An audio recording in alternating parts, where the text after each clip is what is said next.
Learning English alone feels impossible, doesn't it? What if I told you 3 simple steps that you can do to improve your English learning, and you can start doing them today? Stay all the way to the end to hear all 3 steps because each one is important. Are you guys ready to find out the 3 steps that you can do on your own to improve your English learning? If so, then let's get into it. Step 1 to improving your English is listening. Imagine that you are doing the dishes, hanging laundry, or just relaxing in your free time. And there's a great podcast or video on in the background, and it's a podcast or video that really interests you. It could be about sports, movie talk, or even real estate. You just want to have something that keeps you interested and entertained.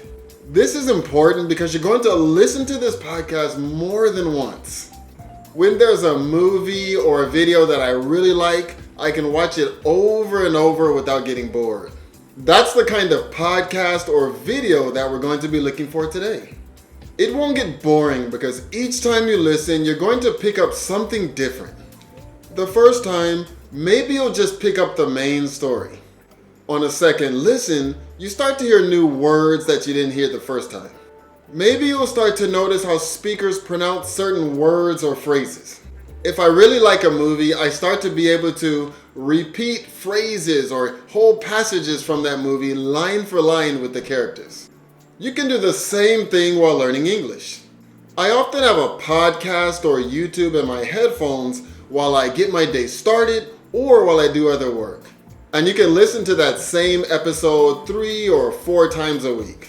Each time you listen, it's going to be a mini lesson that you can use to pick up how native speakers put sentences together, use phrases and different vocabulary, speak using idioms.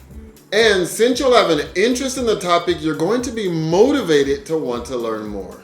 If you're interested in learning a certain accent, for example, American or British, then what you can do is find content that's going to be in that accent that you're interested in. Train your ears to start noticing the little things about English. After a while, you may notice that you're going to be able to start using words or phrases without even thinking about them. Do you have a favorite podcast or something that you can listen to today? If so, how about trying it out as soon as you can? Now that your ears are starting to get used to English, let's start the next step, which is going to be getting those thoughts down on paper. Writing is something that you can do on your own time and at your own pace. You don't have to worry about mistakes because there's no one here to correct you at this time. You don't have to be perfect or focus on complicated grammar either. You don't even have to show anyone you're writing if you don't want to. Pen and paper will do, or you can even use the phone that you're probably watching this video on. It's up to you. You decide. Maybe you can write about your daily life like in a journal. If you get any thoughts during the day, how about jotting those down? You can make a short story. Are you going shopping? Then how about writing down your list and what you need to do in English? The key here is to be consistent. Even just a few sentences a day can be helpful. Over time, you'll start to notice patterns and chunks of words that go together. Build up the habit of using English to get your thoughts down, and I really think you'll start to notice the difference. If you don't mind sharing, have someone like a friend or an English teacher go over your writing to help you improve. I have lots of students who start their lessons with me by sharing their journals. It also gives us more topics to talk about in class. You want to get to the point where it becomes second nature getting your thoughts down in English on paper or on your phone. Have you ever written down your thoughts in a journal? And if so, what do you write about? Reading is the best way to expand your vocabulary. Even if it's not in English, you are definitely reading something every day. It might be social media, chats with your friends, or news online. Why not turn the reading that you're already doing into an English exercise? On social media, for example, are there people that you follow that are English speakers? If so, try following those comment threads in English. Bonus points if you can leave a comment of your own in English, and that'll take us back to the second step, which is learning how to write in English. If you follow the news online, how about try doing it in English? Take down words that you're not sure about and then look them up later.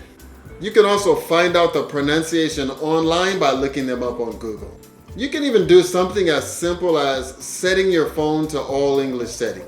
This way, you'll be forced to do your daily activities in English as well. One of the keys here is to find English materials that are at your reading level and then just increase from there.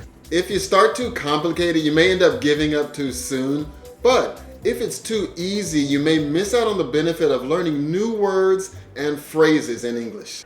When I first got to Japan, I started out reading children's books, and then I slowly worked myself up to the level that I'm at now. When you're reading, make sure you pay attention to how sentences are structured and how words are being used.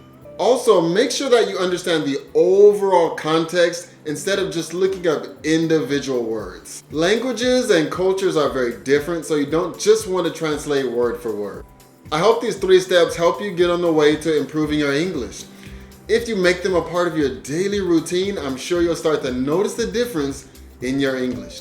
If you guys are interested at all in learning out how to use YouTube to improve your English, how about check out this video that's popping up right here.